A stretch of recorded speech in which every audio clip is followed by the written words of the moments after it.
Siaran Perbatasan bersama Voice of Indonesia dan Stasiun RRI Perbatasan.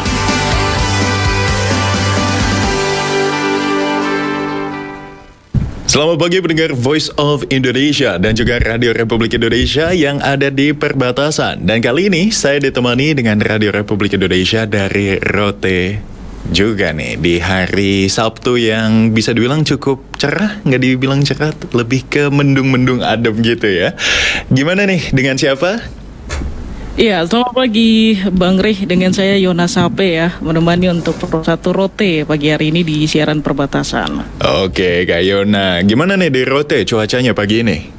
Cuacanya pagi ini Bang Rey dari jam 5 tadi itu mendung-mendung. Sampai sekarang ini masih mendung juga, belum ada hujan-hujan sedikit. Tapi semoga jangan hujan ya Bang Rey, biar aktivitas kita di akhir pekan ini lancar gitu. Waduh, iya nih, kalau di Jakarta juga sedikit-sedikit mendung ya. Tapi kalau misalnya di weekend, kalau misalnya nggak ada kegiatan, lebih baik kita hangout di rumah aja nggak sih? Sama keluarga, sama orang yang tercinta gitu. Betul. Oke, kalau gitu pendengar Voice of Indonesia dan juga Radio Republik Indonesia, ayo kita mulai siaran kali ini dengan berita dari Voice of Indonesia dan juga Radio Republik Indonesia di Rote.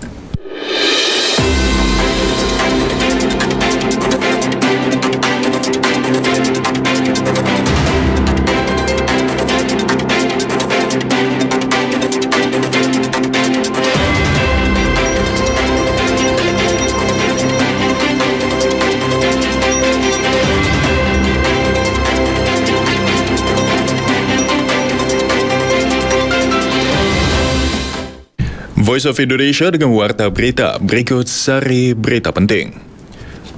Kemenekraf tingkatkan pertumbuhan ekonomi tinggi dengan peningkatan kapasitas SDM.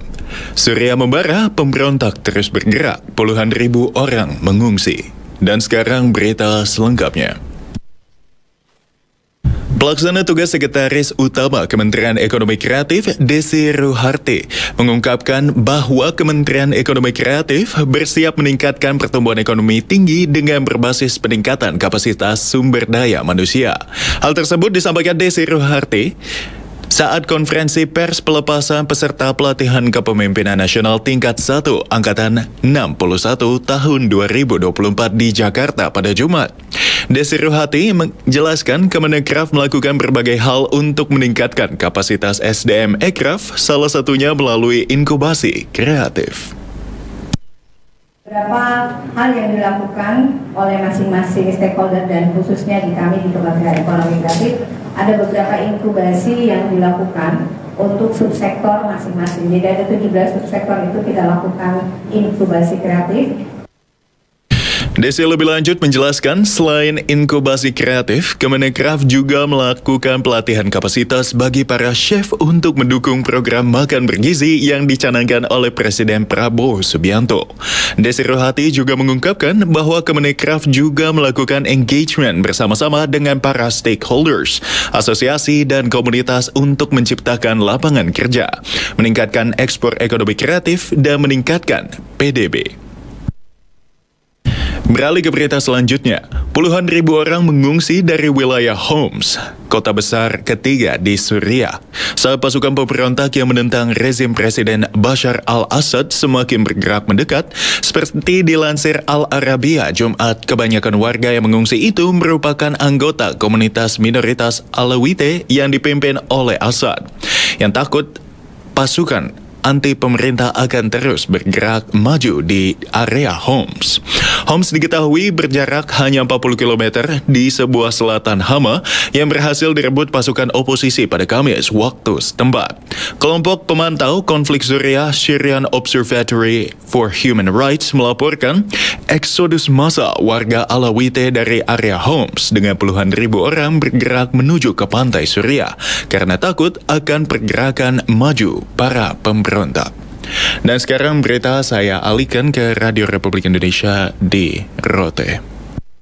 Tenun Rotendao mendunia, Dekranasda sukses pasarkan secara digital, undang pengusaha berbagi ilmu untuk UMKM lokal. Selengkapnya dilaporkan Raja Elwadus. Tenun khas Kabupaten Rotendao kini menjadi primadona hingga ke mancanegara. Dewan Kerajinan Nasional Daerah atau Dekranasda Rotendao sukses memanfaatkan platform digital untuk memasarkan produk unggulan ini, bahkan menarik perhatian pengusaha luar daerah untuk datang langsung ke Rote berbagi pengalaman. Kepala Dinas Koperasi UKM Perindustrian dan Perdagangan Kabupaten Rotendao, Joni Manafe SH, menjelaskan langkah strategis Dekranasda ini telah membawa dampak signifikan dengan memanfaatkan media sosial dan e-commerce untuk memperluas pasar sehingga sekarang tenun Rote dikenal hingga mancanegara. Hari-hari ini mereka sudah menjual tidak hanya secara manual tapi juga sudah secara digital. Jadi mereka posting atau promosi melalui media online sehingga banyak pembeli juga datang ke tempat ini untuk membeli barang-barang hasil produk yang sudah diproduksi oleh IKM ini. Jadi bahkan dari luar negeri juga sudah datang ke sini untuk bisa membeli. Ya, jadi sebenarnya sentra ini sudah tidak lagi level lokal tetapi sudah nasional bahkan internasional. Tidak hanya penjualan online, Dekranasda juga menjadikan Kabupaten Rotendao sebagai pusat perhatian para pengusaha dengan mengundang pengusaha dari luar daerah untuk berbagi ilmu dengan pelaku UMKM lokal, memberi wawasan baru tentang desain, manajemen, pemasaran, dan branding global. 3 hari lalu kita berbuat kegiatan di sini, juga mengundang pengusaha-pengusaha itu turun ke Rote dan mereka datang sehingga mereka juga membagi ilmu terkait bagaimana memanajemen sentra ini dengan baik, sekaligus bagaimana meningkatkan kualitas daripada produk-produk yang ada di sini sehingga mungkin yang tadinya bisa luntur karena disentuh dengan teknologi baru maka dia tidak menjadi luntur. Itu semua diajarkan sehingga bahwa pembeli itu tahu mana yang produknya yang kualitas baik, yang sedang, yang tidak baik, yang bagaimana kita sampaikan. Dan kita harus berani terbuka kepada semua pembeli sehingga melalui itu kan mereka membantu kita mempromosikan keluar. Melalui kolaborasi dengan para pengusaha, tenun khas Rote kini tidak hanya diminati sebagai kain tetapi juga diaplikasikan dalam produk fashion modern. Keberhasilan ini, pemerintah daerah ingin membuktikan jika melalui digitalisasi dan kolaborasi, kekayaan budaya lokal bisa mendunia tanpa kehilangan jati diri. Dari Rote, Beranda Selatan, NKRI, Raja Ewaldus, Pro 1 RRI, terus mengudara untuk Indonesia.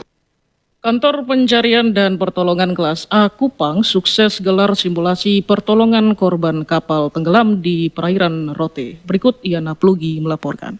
Pelaksanaan kegiatan simulasi pada hari terakhir ini telah berjalan dengan lancar dan aman. Latihan gabungan yang diikuti oleh 50 peserta yang terdiri dari kelompok nelayan hingga sejumlah instansi terkait sukses mengikuti simulasi pertolongan korban kapal tenggelam di perairan Rote. Kegiatan ini dilaksanakan di Pelabuhan Tempat Pelelangan Ikan, Kelurahan Metina, Kabupaten Rotendao. Kepala Kantor Pencarian Kelas A Kupang, Nanang Sigit, mengatakan latihan gabungan ini memberikan gambaran untuk masing-masing tugas dari instansi dalam melakukan koordinasi di saat terjadi kejadian darurat di perairan Rote. Bahwa latihan gabungan ini untuk saat ini masih pada level sederhana ya, sederhana tapi tidaknya memberikan gambaran kepada kita semua bahwa itulah yang akan kita laksanakan jika memang di wilayah kita ini, di Rote ini terjadi kecelakaan kapal. Masih kecelakaan kapal yang sederhana, tapi dari kejadian sederhana ini setidaknya prosedur itu sudah dapat kita gambarkan, sudah kita bisa mengetahui, masing-masing bisa mengetahui. Dijelaskan Anang Sigit, ke depan pihaknya akan melakukan simulasi pencarian dan pertolongan dengan tingkat lanjutan. Dengan begitu dapat meningkatkan koordinasi dan juga kemampuan SDM yang berpotensi SAR di Kabupaten Rotendao. Tentunya kita tidak akan berhenti sampai di sini ya, karena dengan kita sering melaksanakan latihan, tentunya semua kita dapat memahami lebih baik dan tentunya akan pada saatnya memang terjadi sesuatu, kita sudah tidak canggung lagi untuk melaksanakan koordinasi ataupun melaksanakan kerjasama dalam pencarian dan pertolongan. Kegiatan ini merupakan kesiapsiagaan menghadapi siaga Natal dan Tahun Baru atau siaga Nataru di perairan Rotendao. Kantor Pencarian dan Pertolongan Kupang juga akan membangun posko di sejumlah lokasi strategis guna menghadapi keadaan darurat saat momen Nataru. Dari Kabupaten Rotendao, Yan Aplugi, RRI terus mengudara untuk Indonesia. Ya, laporan tersebut sebagai penutup berita dari Voice of Indonesia dan juga Radio Republik Indonesia di Rote.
Ya, masih bersama saya Ray dari Voice of Indonesia. Dan juga di Rote ada Yona.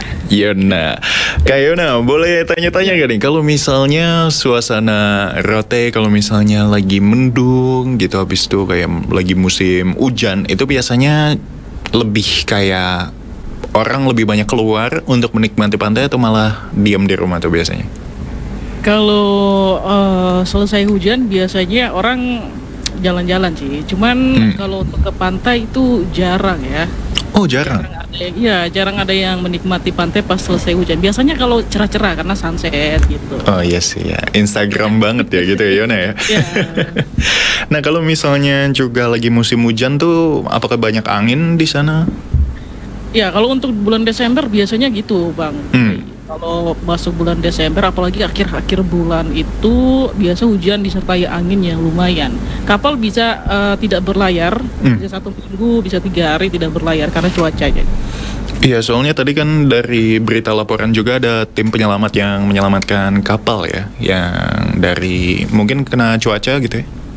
Itu simulasi. Oh, simulasi ya? Iya, betul.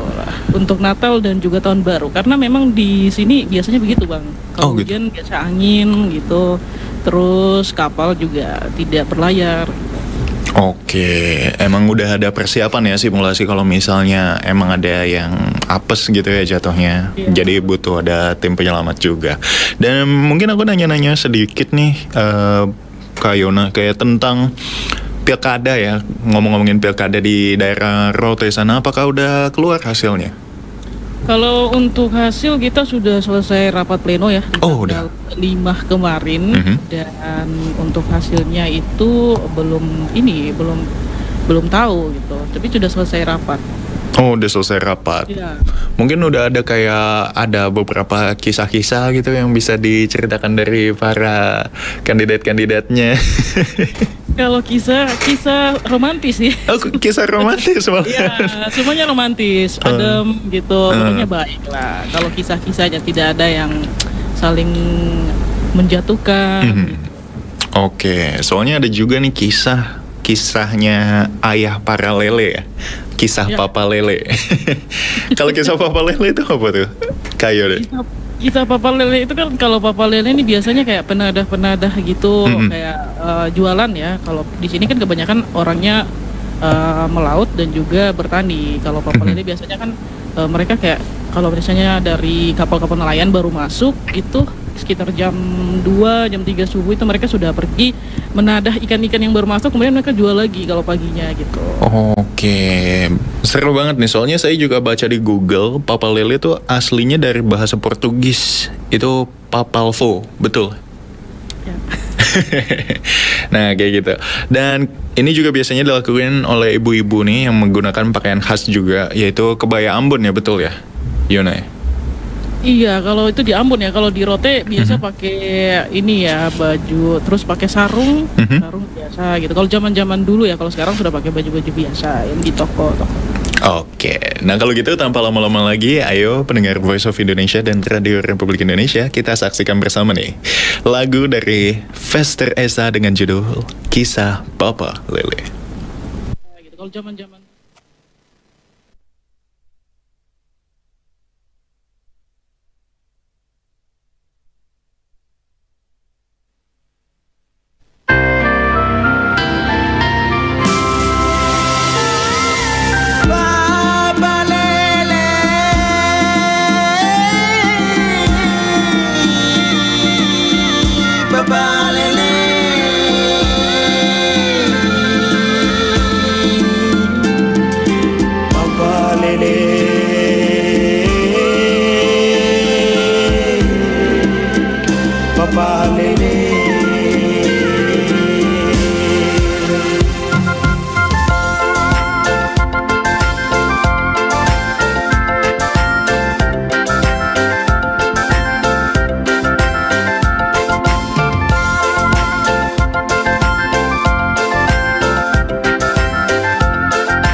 setiap pasar, beli barang, jual barang, asalkan jangan rugi modalnya. Biar tipis untung sedikit, asal jangan rugi modalnya. Biar dapat rokok sebatang, biar dapat nasi sepiring. Papa Lili, Papa Lele,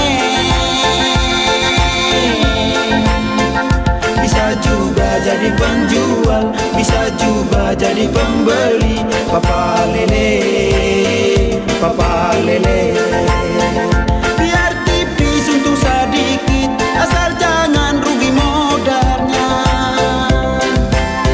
Papa Lele, Papa Lele. Biar dapat rokok sebatang, biar dapat kopi segelas, asal jangan pengangguran.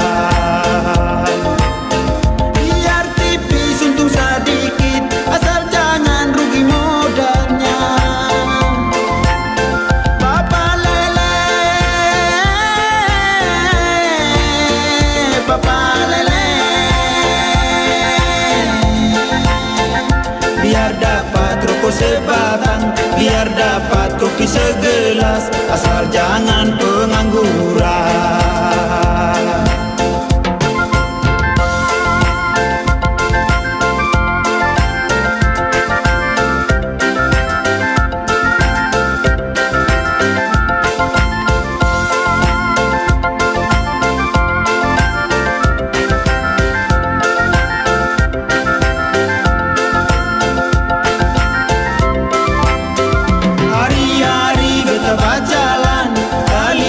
Setiap pasar, beli barang, jual barang, asalkan jangan rugi modalnya. Biar tipis untung sedikit, asal jangan rugi modalnya. Biar dapat rokok sebatang, biar dapat nasi sepiring. Papa Lele, Papa Lele.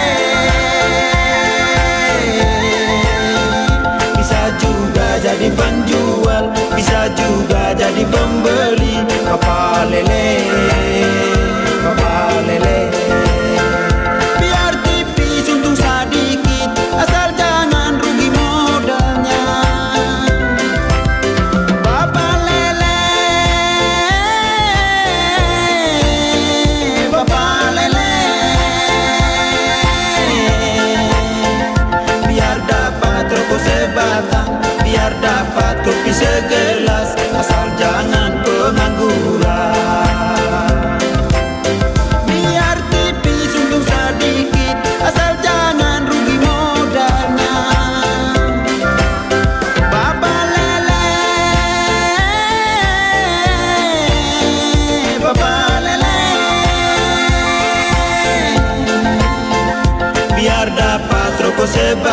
sebatang, biar dapat kopi segelas, asal jangan pengangguran.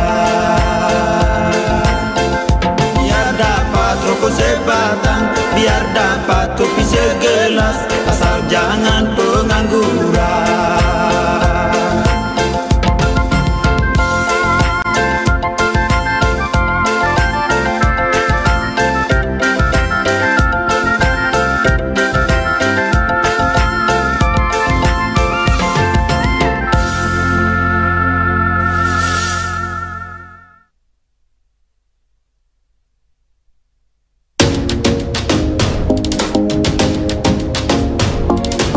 Di era disrupsi dewasa ini, RRI berupaya memperkuat diri dengan menghadirkan kontennya secara multi-platform untuk memastikan pelayanan kepada publik secara lebih optimal. Kini, RRI bukan hanya dinikmati melalui radio, melainkan juga portal berita online, platform digital, media sosial, dan juga komunitas yang selama ini meramaikan berbagai kegiatan offline di RRI.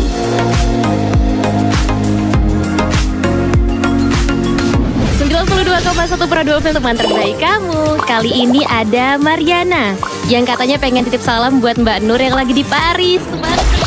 Walah Mar, aku krungu lo salamu, tombo kangen. Samo-samo. Bundo, awak baru dapat info lowongan Karajo di RRI News.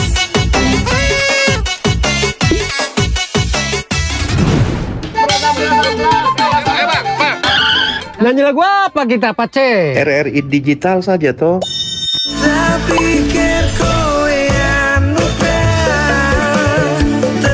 Sesekali jazz lah. Semangat ya manggungnya. Iya dong, kan mau manggung di komunitas. RRI ada di berbagai platform. Sekarang banyak cara menikmati RRI. Kamu yang mana? 5 pilar RRI yang terdiri dari radio terestrial, portal berita online atau RRI News, platform digital yang bernama RRI Digital, media sosial dan komunitas yang menjadi andalan RRI selama ini adalah pilihan strategi RRI untuk menghadirkan konten di era disrupsi media, serta untuk memastikan keberadaan RRI yang terus memiliki relevansi bagi masyarakat.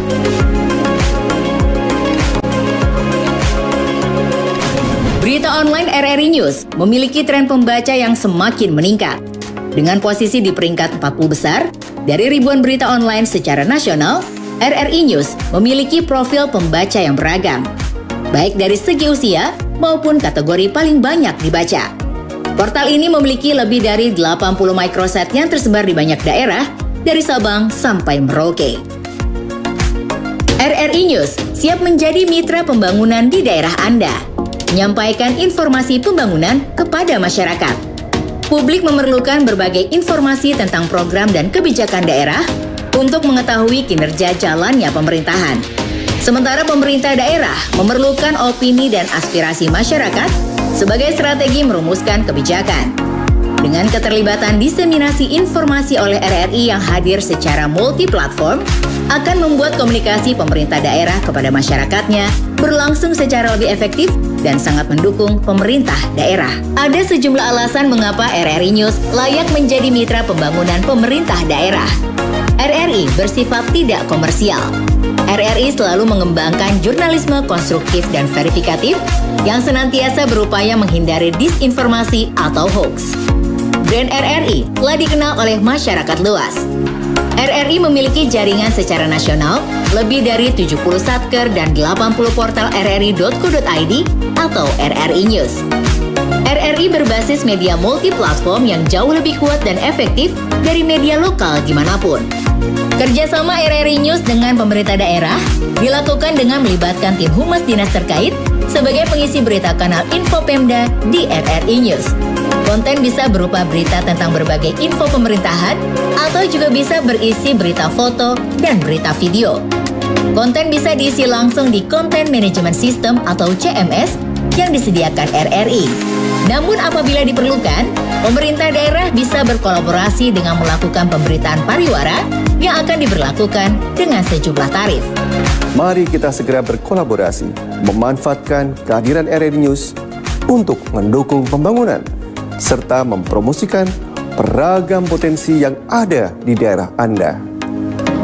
Segera download RRI News di Play Store maupun App Store di telepon genggam Anda. Ya, pendengar Voice of Indonesia, masih bersama saya Ray dan juga Yona di siaran perbatasan pagi ini.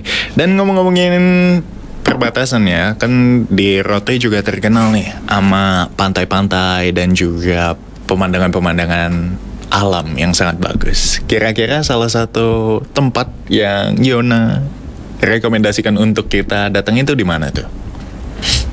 Salah satu tempat yang paling banyak dikunjungi itu biasanya Pantai Tilendale, kemudian ada juga Pantai Litianak, dan juga Pantai Mulut Seribu. Oke, banyak banget ya pantai-pantainya di sana ya. Pemandangannya tandanya sunset bagus gitu dong, golden hour. Bagus. Kalau Yona sendiri sukanya ke pantai mana tuh? Kalau saya sukanya ke yang lebih dekat ya, Tiang Bendera sama Telindale. Itu kenapa tuh lebih suka di situ? Apakah karena pemandangannya lebih view atau pengunjungnya lebih dikit gitu? Karena salah satu faktor yang pertama itu jaraknya dekat juga dari tempat tinggal saya, dan kebetulan juga memang masih di dalam area Kota Ba'a. Kemudian juga untuk pantainya itu bersih, dan kalau di Tiang Bendera itu tidak terlalu banyak pengunjung ya. Tapi kalau di Telindale itu biasanya banyak pengunjung. Apalagi kalau akhir pekan terus tidak hujan, itu paling tempat favorit untuk masyarakat Rotendao, khususnya Kota Ba'a. Biasanya duduk-duduk, nikmati sunset, kemudian minum air kelapa gitu, main di pinggir pantai gitu. Oke, nah kalau di Jakarta sendiri ya Yona ya, kita tuh pantai cuman ada satu ya yang betul-betul bisa kita nikmati, dua sih sebetulnya. Tapi yang pertama tuh ada Pantai Ancol sama satu lagi Pantai Indah Kapuk. Pantai Indah Kapuk tuh masih dalam pembangunan ya kalau misalnya aku bilang-bilang. Jadi kayak masih lumayan gersang gitu, pohon-pohonnya juga masih ditanemin, belum pada tinggi-tinggi ya. Jadi belum nyaman-nyaman banget gitu kalau di ini. Kalau Ancol itu salah satu pantai yang favorit juga di Jakarta, tapi penuh banget. Banyak ya berarti? Banyak banget pengunjung, soalnya di sini pantainya kan cuma dikit ya. Jadi kayak ngumpulnya di situ semua. Jadi kayak kalau hari weekend itu tuh bakal penuh, dan pastinya kayak kalau mau nikmati waktu agak menyatu dengan alam ya, di Ancol tuh kalau di weekend tuh kayak agak kurang gitu kalau menurut aku. Tapi bagus kok tempatnya, banyak wahana juga yang bisa dicoba, dan bisa juga naik kapal buat ngambil ubur-ubur kalau di Ancol. Ambil ubur-ubur ya? Iya, kayak SpongeBob gitu ya kalau berburu ubur-ubur jadinya ya? Iya, berburu ubur-ubur. Kalau ini boleh tahu ya Bang, kalau akses masuk ke kedua pantai itu apa dibayar atau?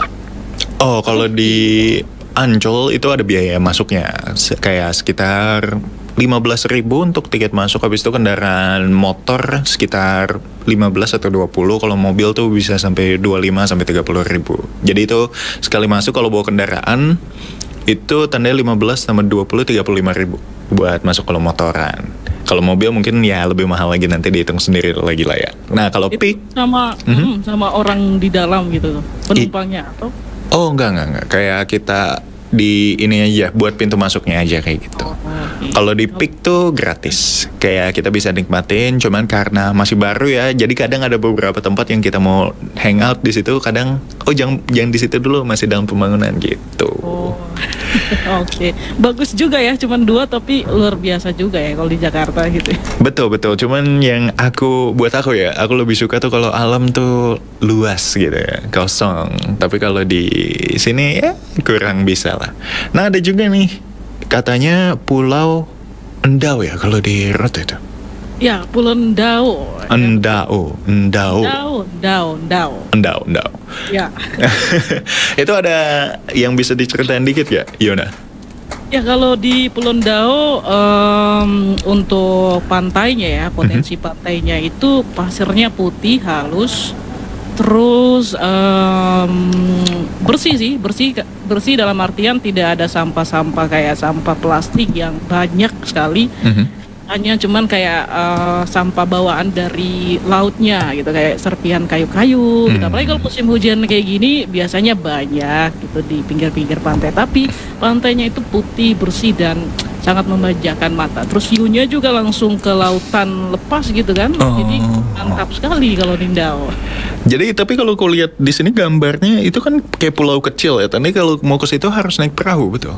Betul, ada perahu penumpang ya, perahu kayu itu biasanya di pelabuhan rakyat di Dela, Nembrala. Di Dela gitu ya. Nah, itu untuk naik perahu tuh biasanya berapa tuh, Yuna? Kalau tarif ya satu kepala itu biasanya 50.000. 50.000 masih oke lah ya. Soalnya pemandangannya di sana tuh nggak ada batas waktunya kan? Tidak ada sama sekali. Cuman untuk penginapannya saja yang belum ya. Jadi kalau mau ke sana, kalau mau menginap itu biasanya di rumah-rumah warga. Oh gitu. Atau enggak setting camping tenda sendiri gitu? Ya betul. Oh banyak ya tenda yang kayak gitu? Kalau di sini belum terlalu banyak sih, Bang Roy. Cuman kalau ada kayak yang suka di luar ruangan, pastinya kalau berlibur ke sana atau ke Ndau itu mereka buat tenda-tenda gitu untuk di pinggir pantai. Oke, nah kalau gitu pendengar Voice of Indonesia dan juga Rote nih, kalau penasaran, ayo nih kita saksikan bersama-sama di potensi wisata pantai di Pulau Ndau. Pendengar dan pemirsa RRI Net, Kabupaten Rotendao sangat terkenal dengan pantai-pantainya yang indah, tak terkecuali pantai di pinggir Pulau Ndau ini. Saat ini saya sedang berada di pinggir pantai Pulau Ndau. Pantai ini memiliki potensi wisata yang luar biasa dengan hamparan pasir putih yang sangat indah. Pantai ini menawarkan pemandangan laut yang indah, jernih berwarna biru kehijauan, terpadu dengan garis pantai putih yang membentang luas, menjadikan daya tarik bagi wisata domestik maupun mancanegara. Di pantai ini juga menawarkan suasana romantis dan damai, dengan akses yang sangat mudah dari Rote untuk ke tempat ini. Pulau Ndau memberikan pengalaman liburan yang tenang dan jauh dari hiruk-pikuk kota. Potensi wisata di pantai Pulau Ndau ini dapat dikembangkan dengan promosi yang tepat, fasilitas penunjang yang ramah lingkungan. Dengan demikian, pantai di Pulau Ndau ini bisa menjadi destinasi wisata unggulan untuk mendorong perekonomian, pariwisata, pertumbuhan ekonomi lokal melalui sektor pariwisata yang berkelanjutan. Demikian yang dapat saya sampaikan. Dari Rotendao, Beranda Selatan NKRI, saya Raja Ewaldus, RRI terus mengudara untuk Indonesia.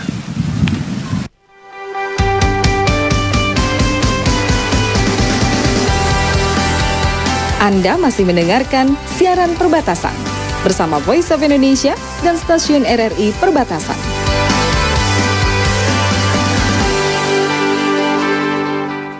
Ya bisa dibilang pantainya bagus banget ya Yona ya, apalagi dibawakannya oleh presenter Raja Ewaldus tuh. Kayak jadi kesannya keren banget dan tentunya itu juga pantainya bersih banget ya, betul-betul kayak sesuai yang dibilangin dan tentunya suasananya nyaman gitu untuk dilihat. Iya, betul Bang Ray. Kalau Bang Ray mau datang kita bisa ke sana. Gitu. Ada kapal feri juga yang masuk kan, ada pelabuhan tadi di video juga ada kan. Ada pelabuhannya gitu. Tarifnya juga murah kok, bisa bawa kendaraan juga gitu ya. 15.000 ya. Kalau ke Ndau dari Rote ya, dari Rote ke Ndau 15.000. Tapi butuh waktu perjalanannya itu sekitar 3 jam kalau tidak salah, 3 jam atau ya hampir 3 jam lah. Gitu. Oh jadi malah kayak naik ferry lebih murah ya ketimbang naik perahu kayu yang itu ya? Iya lebih murah Bang. Cuman karena perjalanannya juga lumayan jauh kan, butuh waktu 3 jam ya. 2-3 jam daripada naik kapal biasa, perahu motor itu cuman sekitar 45 menit sudah sampai. Oh, perbedaannya jauh juga ya tandanya kalau misalnya naik 2 kapal yang berbeda kayak gitu. Tapi keuntungannya itu bisa bawa kendaraan kayak motor gitu udah termasuk 15.000. Iya, untuk tiket motornya 15.000. Untuk per kepala? Per kepala juga sama sama kayak tiket motor gitu. Oh, tandanya 30.000 ya bisa bawa motor itu malahan buat ke sana. Ya betul. Kalau perahu penumpang biasa juga bisa pakai bawa motor juga bisa, tapi harganya kayaknya masih mahal ya. Kapal feri gitu. Oke. Soalnya kayak kalau dilihat ya, pemandangannya itu bersih, pantainya masih pasirnya tuh masih putih banget ya kalau aku lihat-lihat juga. Sama banyak juga ya tandanya pengunjung yang datang sekali naik kapal tuh buat ke sana tuh kapalnya bisa sampai penuh kayak gitu ya. Banyak tandanya. Banyak dan setiap hari itu pasti seperti begitu. Setiap hari. Iya, karena akses kan di situ juga ada populasi masyarakat yang tinggal di situ juga kan. Mereka juga kadang kalau mau ke Pulau Rote gitu kan kayak beli sembako dan lain-lainnya pasti setiap hari ada kan Bang Ray. Jadi mau tidak mau rame juga gitu. Oke, iya betul sih ya, karena banyak warga di sana yang juga bolak-balik ke pulau untuk ke kota untuk membeli sembako dan lain-lain sebagainya. Betul banget, betul. Nah, kalau misalnya kita ke sana nih, habis itu kapalnya tuh di sana tersedia ada berapa tuh? Pasti gak cuma satu dong. Iya, ada beberapa banyak ya. Belasan bisa sampai belasan juga ada. Dan ukurannya juga kadang beda-beda. Ada yang besar kayak tadi yang dilihat di video, terus ada yang juga kecil kayak perahu-perahu yang untuk mancing yang kecil-kecil itu. Oke, jadi beda-beda juga ya untuk pengalaman kalau misalnya kita mau naik kapal yang kayak gimana, mau yang kecil, mau yang gede, atau yang mungkin yang sedang-sedang aja sambil nikmati suasana. Tapi pilihannya itu ya antara naik ferry atau kapal motor kayak gitu. Iya. Kalau ferry juga kan seminggu itu 2 kali, kalau tidak salah 2 kali atau 1 kali. Oh. Iya, dan mereka dari Kupang baru ke Pulau Ndaunya gitu. Oh ya, jadi kayak berlabuh-labuh tempat lain dulu gitu ya. Oke, kalau gitu. Nah, untuk pendengar Voice of Indonesia nih, kalau misalnya penasaran, bisa nih datang ke Rote. Kalau dari Jakarta tentunya jauh banget ya. Tapi kalau emang mau ngincer waktu dan juga suasana yang beda banget dari hiruk pikuk penuhnya di Jakarta, bisa nih datang ke pantai Pulau Endau di Rote. Dan tentunya pendengar Voice of Indonesia, kita juga ada nih yang bisa kita share kepada para pendengar Voice of Indonesia di Rote. Maksudnya Radio Republik Indonesia di Rote, yaitu The Session nih bersama Cynthia Gabriela yang akan menemani Anda tentunya dengan lagu rilisan barunya dan juga mungkin sedikit-sedikit cover. Yang ingin cuci mata juga bisa langsung ditonton ya The Session episode kali ini. Dan sekaligus The Session kali ini akan sebagai penutup nih siaran perbatasan bersama Voice of Indonesia dan juga Radio Republik Indonesia di Rote, di mana Voice of Indonesia bisa Anda saksikan melalui online streaming di voinews.id, kemudian di shortwave kalau Anda masih punya radio gitu ya, di 3325 kHz dan 4755 kHz, dan tentu juga kalau udah mulai modern dikit ada aplikasi di RRI Digital. Pilihnya Voice of Indonesia di situ. Dan untuk Radio Republik Indonesia di Rote bisa disaksikan lewat mana nih? Ya, bisa disaksikan lewat kanal YouTube RRI Rote dan juga didengarkan melalui frekuensi 92,5 MHz dan juga streaming di rri.co.id dan RRI Digital. Oke, terima kasih banyak Kak Yona nih udah nemani waktu bersiaran di siaran perbatasan bersama saya Ray di 1 jam ini. Dan tentunya jangan kemana-mana karena habis ini Voice of Indonesia dan juga Radio Republik Indonesia di Rote punya banyak program yang akan menemani Anda di hari Sabtu yang cerah mendung sedikit ini.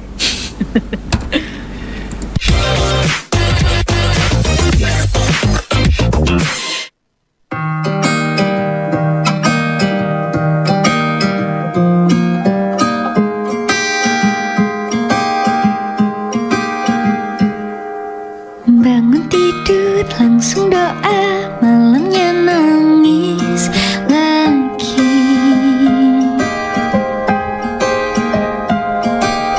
Ekspektasi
studio Voice of Indonesia ada Cynthia Gabriela. Halo.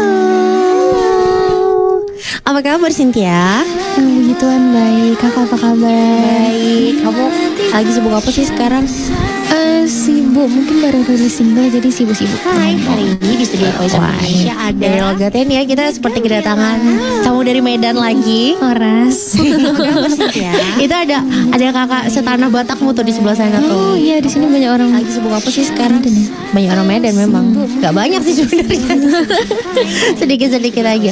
Cynthia, kamu kan baru aja rilis single Ambisius. Di Medan lagi. Apa sih yang pengen kamu sampaikan dari single Ambisius ini? Itu ada kakak mungkin mau menyampaikan bahwa kerja boleh, tapi jangan lupa istirahat dan badan itu butuh disayang. Sedikit-sedikit. Cynthia, ada cerita menarik gak sih waktu nulis lagu ini? Cerita menarik sebenarnya ada sih Kak. Jadi sebenarnya ini bukan lagu yang tadinya dirilis di bulan ini. Jadi Cynthia sudah merencanakan untuk workshop bareng Kak Petra itu selama 2 hari untuk bikin lagu yang mirip sama single sebelumnya. Ini perjalanannya. Nah ternyata di hari pertama udah selesai lagunya. Jadi di hari kedua kita kayak bikin apa ya? Ya udah jadilah Ambisius ini. Dan tadinya tuh rencananya mau dirilis kapan? Mungkin tahun depan tadinya. Oh tadinya tahun depan. Iya, cuma karena lebih update, lebih fresh, terus lebih ceria. Jadi kayak sekarang aja lah ya rilisnya gitu. Dan kamu di sini bekerja sama dengan Petra Sihombing. Why? Kenapa milih Petra? Kenapa milih Kak Petra? Karena sebelumnya sudah pernah bekerja sama juga, dan aku suka juga sama Kak Petra dari udah lama lah ya, dari SD. Aku sudah menikmati karya-karyanya juga. Apa ya, Kak Petra itu salah satu musisi yang menurut aku juga ngasih input yang banyak banget gimana cara menulis yang baik dan supaya bisa sampai ke para pendengar. Jadi menurut aku itu dari yang paling aku sudah apa ya plus gitu dari Kak Petra itu. Juga sama Petra kan udah. Kamu ada rencana bukan rencana, ada keinginan gak buat aku juga kolaborasi sama musisi lain gitu? Siapa sih yang kamu mau banget itu buat kolaborasi bareng? Dan supaya Kak Petra ke para pendengar. Tetap ya Petra Sihombing di hati. Iya, kan sekarang kan masih diproduserin. Pengennya siapa tahu bisa collab kan lucu gitu. Rencana bukan rencana. Kalau kamu bisa collab sama Petra nih, kamu pengennya tuh lagunya nuansanya gimana sih? Udah kebayang mau banget mungkin tetap tentang kehidupan gitu sih. Pesannya tetap kayak untuk nyemangatin orang gitu. Oke, dan kamu udah ada fanbase-nya gak sih? Namanya apa sih? Ada, namanya Cynthia Nation. Cynthia Nation. Nah, kamu punya pesan-pesan gak sih buat Cynthia Nation nih? Ya ada sih Kak. Jadi mungkin kalau bisa bicara langsung aku pengen bilang terima kasih banyak karena berkat doa dan dukungan kalian aku bisa selalu merilis single baru juga. Apa ya, mereka salah satu, aku udah nggak nyebut fans ya, bilangnya keluarga, karena sudah bersama-sama dengan aku hampir 6 tahun. Bahkan sebelum aku punya single, mereka udah bareng sama aku. Jadi terima kasih banyak dan jangan lupa streaming terus Ambisius. Ambisius kalau mau dengerin bisa didengarkan di mana saja? Ya, Ambisius bisa didengerin di semua digital platform dan juga bisa ditonton video klipnya di YouTube Kak, dan mungkin bisa dipakai soundnya di Reels atau di TikTok biar trending lagi kayak Nikmati Perjalanan. Yes, amin. Amin, semoga ya. Thank you Cynthia. Dan kan Cynthia bilang tadi bisa nonton di YouTube video klipnya atau juga bisa dengerin di DSP. Tapi hari ini Cynthia mau bawain secara live di The Session. Makanya kita dengarkan aja dan sampai ketemu lagi di The Session berikutnya. Bye-bye.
Anda baru saja mendengarkan siaran perbatasan bersama Voice of Indonesia dan stasiun RRI Perbatasan.